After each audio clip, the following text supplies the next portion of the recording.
आरवा एंटरप्राइजेसची branded विक्री आणि विक्रीतील सर्व सेवा, लॉयड आणि शार्प ब्रँडचे AC, TV, fridge, washing machine उपलब्ध। आमचा पत्ता Aarva enterprises, Naik petrol pump समोर, वागदे, कणकवली। संपर्क 9619 61 15 58 आणि 91 30 34 79 08। दक्षिण कोकणची काशी म्हणून संबोधल्या जाणाऱ्या श्री क्षेत्र कुणकेश्वर हे आनंदाचं पर्यटनाचं हॉटस्पॉट आहे। हे धार्मिक पर्यटन स्थळ पाहण्यासाठी अनेक पर्यटक भाविक येतात।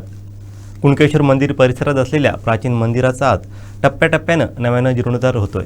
मात्र याचा जीर्णोद्धार करताना ऐतिहासिक ठेवा कलाकृती जपण्याचा प्रयत्न सातत्याने कुणकेश्वर देवस्थान ट्रस्टकडून होत आहे। पाहूयात या संदर्भात स्वप्नील लोके यांचा स्पेशल रिपोर्ट। नमस्कार, मी स्वप्नील लोके।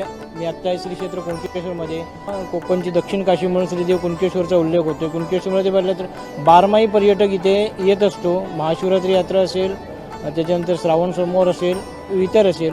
आज जर मे महिन्याची सुट्टी बघितली, हिवाळी हंगाम बघितला तर मोठ्या प्रमाणात गर्दी असते।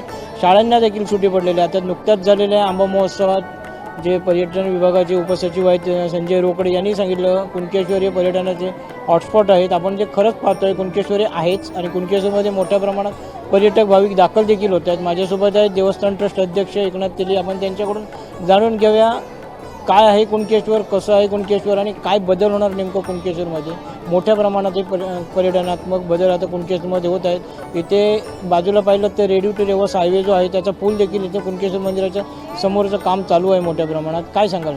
महत्त्वाचा मुद्दा आणि आपण जो काय प्रश्न विचारला किंवा मुद्दे जे काय या ठिकाणी उपस्थित केले, तर आजची परिस्थिती बघता की खरोखरच आम्ही जे काय रापण महोत्सव म्हणा, दीपोत्सव म्हणा, आंबा महोत्सव म्हणा किंवा जे काय उत्सव आपण केलेच सर्व शासनाच्या यात्रो या महाशिवरात्र म्हणा, हे सगळे जे काय उत्सव झालेले आहेत हे सर्व ग्रामस्थ, सगळे देवस्थान ट्रस्ट, सेवामंडळ मुंबई, ग्रामस्थ, ग्रामपंचायत कुणकेश्वर आणि जिल्ह्याचं पूर्ण शासन आणि पालकमंत्री यांच्या समवेत हातात हात घालून हे सगळे कार्यक्रम आज पार पडलेले आहेत। आणि हे सर्व कार्यक्रम एवढे भरगच्च झालेत आणि ते सगळे तुम्ही लोकांनी पूर्ण जगार नेलेत। आणि हे त्याचं जे काय प्रत्येक कार्यक्रम प्रत्येक उत्सव किंवा रीतिरिवाजाप्रमाणे वर्षभरात जे काही या ठिकाणी कार्यक्रम केले जातात ते या जगासमोर त्या दृष्टिकोनाने, त्या विचाराने गेलेले आहेत। आणि हे सगळं घर बसल्या बघून आणि इथलं जे काय महात्म्य आहे, इथलं जे काय पावित्र्य आहे, आता कुणकेश्वर म्हटल्यानंतर स्वयंभू कुणकेश्वर कोकणची काशी आणि आज भरभरून हे काय ह्याने निसर्गाने दिलेले आहे। आज पूर्ण पर्यटक एवढा हे होऊन गेला आहे की इथं आल्यानंतर, कोकणात आल्यानंतर गोव्यानं न जाता तो कुणकेश्वरला भेट दिल्याशिवाय जात नाही। एवढे बदल मोठे घडलेले आहेत। आता कालच्या वेळेला आंबा महोत्सव त्या ठिकाणी आम्ही काही थोडे बदल केले, फक्त आरास व्हायची मंदिरा स्वयंभी पिंडीपासून ते खाली सभा मंडपापर्यंत। पण ह्या वेळेला आम्ही आपल्या बागायतदारांना, इथल्या गावातल्या बागायतदारांचा धंदा व्हावा, त्यांना एक व्यासपीठ, इथलं एक व्यासपीठ निर्माण व्हावं आणि इथला आंबा इथल्या इथे विकला जावा ह्या दृष्टिकोनाने संकल्पना ठेवून आम्ही मोफत एक 15 ते 16 गाळे त्या सगळ्या बागायतदारांना दिले। खरोखर एवढं त्याच्यामध्ये लाखो रुपयांचा झाला, प्रत्येकांचा लाखो रुपयांचा झाला, असे 16 जण, म्हणजे किती लाखात धंदा झाला जर हिसाब घातला तर आमचे ते बागायतदारसुद्धा खुश आहे। ते त्यांनाही कोण चुकलं आहे की हे जसं ते पर्यटन मंत्रालय उपसचिव रोकडे साहेबांनी की हे पर्यटनाचं, हे भाविकांचं हॉटस्पॉट आहे आनंदाचं, म्हणजे खरोखरच त्यांनी जे काय प्रतिक्रिया दिलेली आहे त्यांनीसुद्धा बघितलं आणि पर्यटनाच्या माध्यमातून त्यांनी आम्हाला शब्द दिलेला आहे की ह्या पूर्ण शासन म्हणा, पालकमंत्री सगळ्यांनाच आपण विश्वास घेऊन चांगल्या प्रकारे इथं येणार भाविक भक्तांना सगळ्या सुखसुविधा या ठिकाणी त्या पद्धतीत, त्या संकेत झाल्या तर ह्या कुणकेश्वर, आता कुणकेश्वरमध्ये सुद्धा जे का होमस्टे आहेत किंवा छोटी मोठी हॉटेल आहेत, आज गेली जवळजवळ महिनाभर फुल आहेत। आणि ही आत्ता जी रांग आहे बघताय तुम्ही, जवळजवळ 3-3, 4-4 तास ही लोक उभं राहून दर्शन घेत आहेत। कोणी नाराज नाही, सगळं आनंदी। आम्ही आपले वयस्कर असतील, काय असतील, जमत नसेल ते आम्ही आमच्या स्वयंसेवकांना सांगितलेलं आहे, त्याप्रमाणे आपण पटकन त्यांना दर्शन देतो। पण भाविक भक्तगणसुद्धा रांगेत राहून 3-3, 4-4 तास रांगेत राहून आज ते दर्शन घेत, म्हणजे ह्याचंच महत्त्व हे काय आमच्या ज्या ऊर्जास्थानाचं, महास्थानाचं जे महत्त्व आहे ते यातून आम्हाला प्रचिती येते की यातून आम्हाला समोरच्या भाविक भक्तगणांचे कडनं काय दिसतं ते खरोखरच एवढं आम्ही सुद्धा एवढं आनंदी आणि एवढी आम्हाला एक प्रेरणा आणि प्रोत्साहन एक ऊर्जा येते.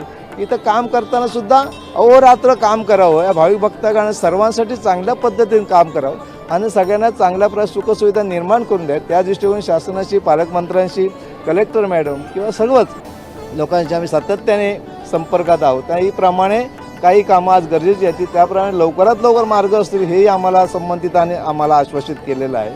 तर असं आता त्यात करून एक पांडवकालीन इथं जसं गंगाकुंड त्या गेली 20-25 वर्ष थोडं दुर्लक्षित होतं, पण ज्या वेळेला राजापूरला गंगा येते, दैबावला गंगा येते, तर आमच्या पूर्वजांचं एक सांगणं होतं की इथं सुद्धा कुणकेश्वरला गंगा येते त्या गंगाकुंडामध्ये. आम्ही त्या वेळेला गेलो, तिथं बघितलं, जवळजवळ टेम्पोभर त्या ठिकाणी मातीबिती सगळा कचरा होता, तो उपसला आणि बघतो तो खरोखरच 3 फुटावर आम्हाला पाणी लागलं आणि ते खरं एवढं स्वच्छ आणि चांगलं, जवळजवळ 4 फूट त्याच्यामध्ये पाणी होतं.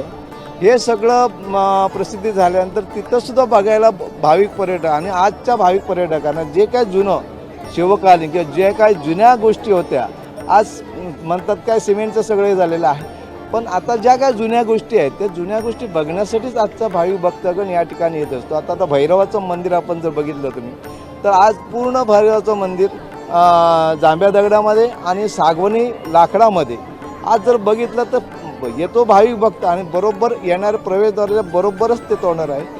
पहिला पाऊल टाकल्यानंतर भाविक भक्तगण तिथे सुख आणि समाधानी आनंदी होतो. तर तो ऐतिहासिक जो पारंपरिक त्या पद्धतीत तुम्ही बघितल्यानंतर तुम्हाला लक्षात येईल आणि एवढं लोकांचं सगळं पारणं पिटतं की येणारे भाविक भक्त आनंदित होऊन जातात. जो आजचा काय ताणतणाव आहे, त्यांचं जे काही व्याप आहे ते सगळं विसरून आज देहभान विसरून या ठिकाणी सर्व मंत्रमुग्ध होऊन भाविक भक्तगण सर्व पूर्ण आनंदात या ठिकाणी आपलं येणार जो काय पूर्ण दिवस असतो, आता आल्यानंतर 2-2, 4-4 दिवस तो भाविक इथं राहतात. हे सगळं बघितल्यानंतर म्हणजे एवढा मोठा आणि आमचीसुद्धा जबाबदारी वाढलेली आहे आणि भाविक भक्तांसुद्धा खरोखरच आम्हाला चांगल्या प्रकारे सहकार्य करतात. ह्या दृष्टिकोन आता बघितलं तर ह्या रोजचा जवळजवळ तो महिना 1.5 महिना झाला रोजचाच गर्दी आहे. मग ह्या दृष्टिकोन तुम्ही विचार करा की आज किती ह्या कुणकेश्वरची महती आणि किती महत्त्व या ठिकाणी पूर्ण साता समुद्रापलीकडे गेलेलं आहे.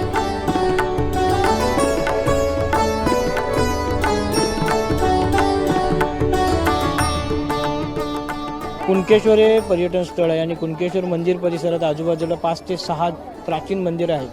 टप्प्याटप्प्याने या मंदिरांचा जीर्णोद्धार होतो आहे. माझ्या मागे इथे समोर पाहू शकता, हे भैरव मंदिर आहे. एकदम उत्तम कलाकृतीचा नमुना असलेले हे मंदिर आहे. समोर जे बघितलं ते जोगेश्वरीचं मंदिर देखील आहे, ते पण राजस्थानी खडकात केलेलं आहे. हे जे बघू शकता ते पूर्ण जांभ्या दगडाने बांधकाम आहे, सागवानी कोरीवकाम आहेत. माझ्यासोबत आहेत एकनाथ तेली अध्यक्ष आहेत. पुरातन ऐतिहासिक ठेवा जपण्याचं आणि जे जुनं पाहायला पर्यटक येतात त्यांना जुनं जे पाहिजे ते जुनंच दाखवलं पाहिजे, ते पाहून त्यांचं मन प्रसन्न झालं, यासाठी धडपड चालू आहे त्यांची. आपल्यासोबत तेली आहेत, आपण विचारून घेऊया काय सांगाल नेमकं यामध्ये. नमस्कार. आज आपण जे काय छोटी मोठी मंदिरं आहेत ते एक एक मंदिर त्याला पूर्व इतिहास शिवकालीन किंवा जो काय जुना ठेवा होता तर त्या ठेवाप्रमाणे एक एक मंदिर आपण असं सजवायचं, घडवायचं, ह्या दृष्टिकोनानं पूर्ण ग्रामस्थ, ट्रस्ट, ग्रामपंचायत, सर्वच सेवामंडळ मुंबई सर्वच आज या ठिकाणी प्रयत्नात आहेत. आणि त्याप्रमाणे पहिलं मंदिर आपण जोगेश्वरी मंदिर बनवलं, ते सुद्धा राजस्थानी दगडं आणि असं आज बघितल्यानंतर ते सुद्धा असं राजदरबार असं कसं वाटतं की एक बघणारे लोकसुद्धा आनंदित तृप्त होतात. त्याप्रमाणे आता इथंसुद्धा हे बघा भैरव देवाचं मंदिर आहे आणि या ठिकाणी त्याचे जर छप्पर बघितलं तर ते कौलाने नटलेलं आहे.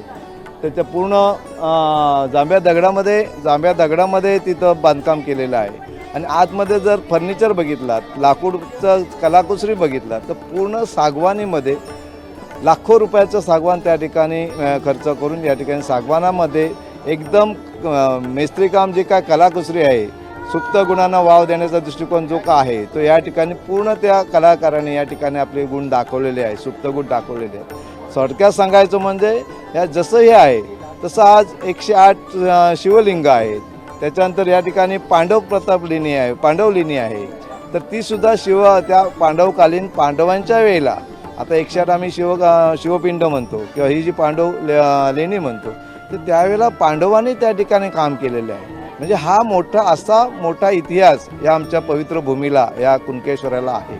आणि बघता बघता हे सगळं जसं आता सर्व लोकांनी आम्ही ग्रामस्थांनी सगळं जसं आता एका मंदिराला एक चांगल्या प्रकारे आकार देण्याचा इतिहास म्हणजे जुनं आता आज बघितलं तर आज पर्यटकांचं भाविकांची ओढ एवढी आहे की जुन्या गोष्टीकडे आहे. तुम्ही सिमेंटमध्ये किती कलाकुसरी करा, कोणी तिकडे बघत नाही.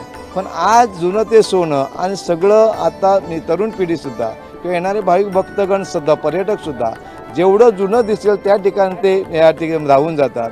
आता आमचं इथं गंगाकुंड आहे, ते सुद्धा एवढं तिथं राई आहे, झाडं बिडं मोठी आहेत आणि ते बघणं एवढं दृश्य म्हणजे डोळ्याचं पारणं फिटणं असं त्या ठिकाणी बघितल्यानंतर म्हणजे ह्या ज्या गोष्टी आहेत ह्या गोष्टी बघण्यासाठी आज भाविक भक्तगण पर्यटक आणि आमचं जे महास्थान आहे ते महास्थानाच्या सुख आनंदाच्या दर्शनासाठी तिथं सुद्धा एक मोठी एवढी ऊर्जा आहे. मागे आता हे शिबिर झालं ध्यानदी शिबिर, त्यासुद्धा देशातून लोक आले होते. त्यांनीसुद्धा एवढं सांगितलं की आम्ही पूर्ण देशामध्ये शिबिरं घेतली, पण ह्या स्थळाला जी काही ऊर्जा जी काय ऊर्जा आहे ही ऊर्जा एवढी आम्ही कुठंच बघितली नाही.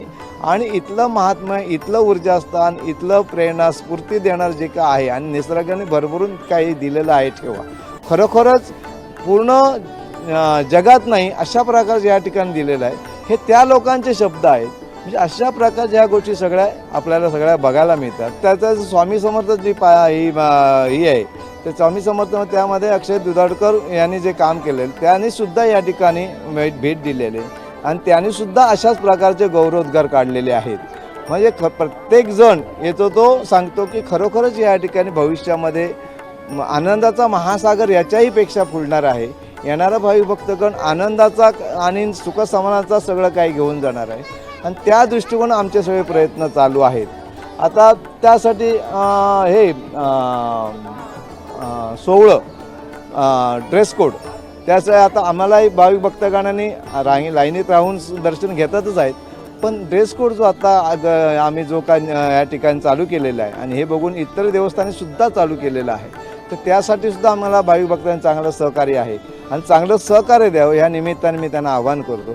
आणि येणाऱ्या भाविक भक्तगणांनी आम्हाला सहकार्य करून लाईनीत आनंदाचं सुखसमाधान दर्शन घ्यावं आणि या ठिकाणचा आनंद लुटून आपलं समाधान करून परतीच्या प्रवासाला चांगल्या प्रकारे लावावं अशा प्रकारचं मी आवाहन करतो आणि सर्वांना धन्यवाद देतो. जर कुठलाही कार्यक्रम करायचा म्हटलं की त्याला एक नेतृत्व लागतं, त्याची इच्छाशक्ती लागते. तशी प्रबळ इच्छाशक्ती त्यावेळी आमदार नितेश राणे यांची होती. देवगडचं हरवलेलं वैभव मी परत आणणार आणि तेव्हापासून जे त्यांनी आज विडा उकलला आहे तो आजपर्यंत देवगडमध्ये अक्षरशः पर्यटकांची अक्षरशः रांग लागलेली असते. सर्व चित्रपट सृष्टीतील असतील किंवा इतर असतील पर्यटक मात्र देवगडकडे आकर्षित होत आहेत. 2014 नंतर देवगडचं चित्र बदलतं. एकनाथ तेलीजी काय सांगाल? आता तुम्ही बघितलात तर आत्ता गाड्यांची प्रसिद्धी किंवा ॲडव्हर्टाईज किंवा चित्रपटातले काही ह्या चित्रपटाच्या चित्रीकरणासाठी हे सगळं बघून निसर्गाचं हे सगळं बघून आज या ठिकाणी काही पिक्चरचं काही एकांकिकाचं चित्रीकरण होतं. आणि खरोखरच सांगायचं म्हणजे आत्ता आमचे खासदार साहेबांनीसुद्धा त्यांच्या आहेच डोक्यात, पण ह्या ज्या काही गोष्टी आहेत त्याशी गेल्या आठवड्यात आम्ही भेटून आलो, तर त्यांनी या ठिकाणी बऱ्याच काही गोष्टी होणार आहेत हे आम्हाला आश्वासित केलेलं आहे. थोडक्यात सांगायचं म्हणजे प्रत्येकजण जो कुठल्याही गोष्टीतला येऊ देत, कुठल्याही विषयाचा येऊ देत की इथं प्रसिद्धी माध्यमातून जर या ठिकाणी काही त्यांनी हे केलं तर ते चांगल्या प्रकारे प्रसिद्ध होतं आणि लोकांपर्यंत जातं. आणि हे आमचं कुणकेश्वर जे आज घडलेलं आहे सजलेलं आहे त्याला पूर्व इतिहासाचा जो काही साज आहे तो खरोखरच चांगल्या प्रकारे या ठिकाणी मार्गस्थ होत आहे. तर आत्ता आपल्यासोबत होते एकनाथ तेली ज्यांनी सांगितलेलं आहे कुणकेश्वर हे खूप महत्त्वाचं पर्यटन स्थळ झालेलं आहे आणि कशा पद्धती ही आजची रोजची नाही, ही अशा प्रकारे रोजचीच भाविकांची कुणकेश्वरला गर्दी असते. कुणकेश्वर हे स्वयंभू देवस्थान आहे, त्यामुळे या ठिकाणी अशी मोठ्या प्रमाणात गर्दी चालू असते. कॅमेरामन साहिल बागवेसह स्वप्नील लोके, कोकणसाठ लाईव्ह, कुणकेश्वर.